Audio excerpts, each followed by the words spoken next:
एक यात्रा जो सिर्फ मीलों का सफर नहीं बल्कि आत्मा के अनंत विस्तार की खोज थी। एक आयोजन जो केवल एक समारोह नहीं बल्कि मानवता के उत्थान का संकल्प था। सद्गुरुदेव श्री सतपाल जी महाराज की दिव्य प्रेरणा से मानव उत्थान सेवा समिति ने छत्तीसगढ़ की पावन भूमि पर एक ऐतिहासिक कार यात्रा का आयोजन किया।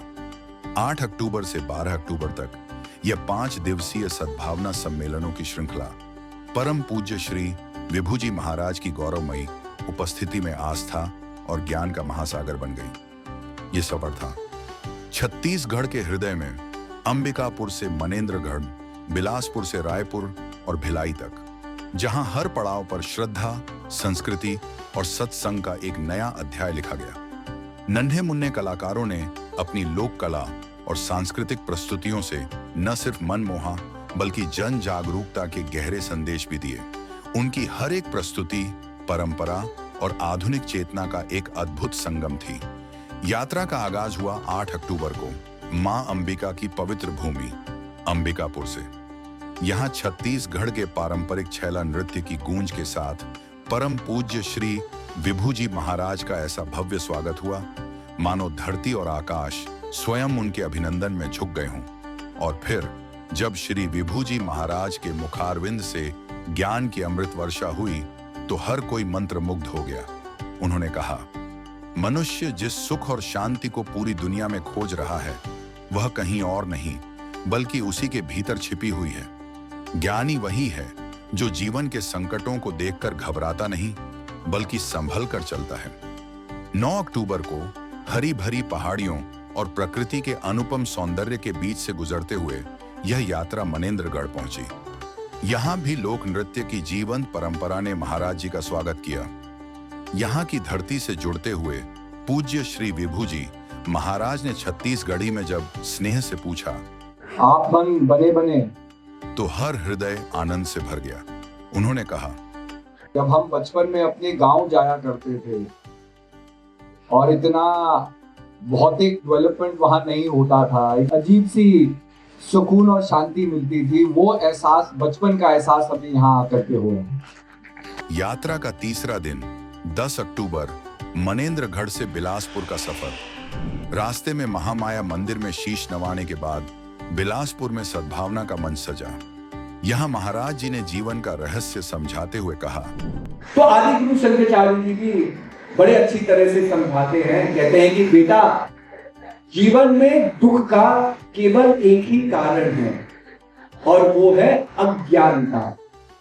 हम अपने वास्तविक स्वरूप को नहीं जानते, इसलिए हम संसार में भटके हुए हैं।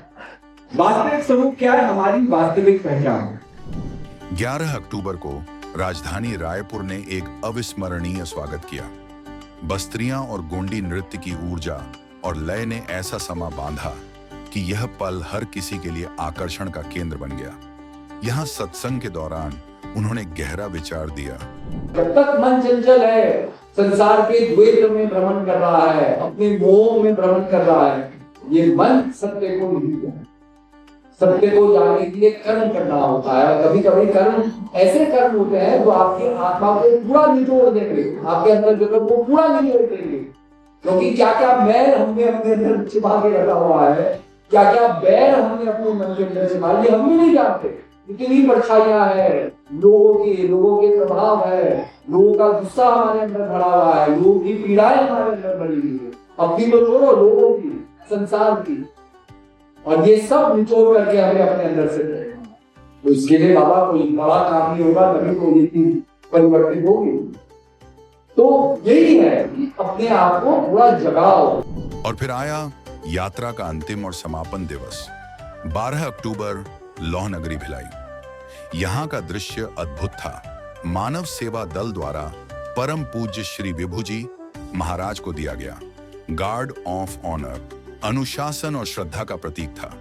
श्री विभूजी महाराज का अंतिम प्रवचन हजारों की विशाल संख्या में उमड़े श्रद्धालुओं को संबोधित करते हुए महाराज जी ने कहा, हम कितने भाग्यशाली है कि हमारे जीवन में हमें एक सदगुरु का सानिध्य प्राप्त हुआ है, जिसको हम बंदी तोड़ कहते हैं।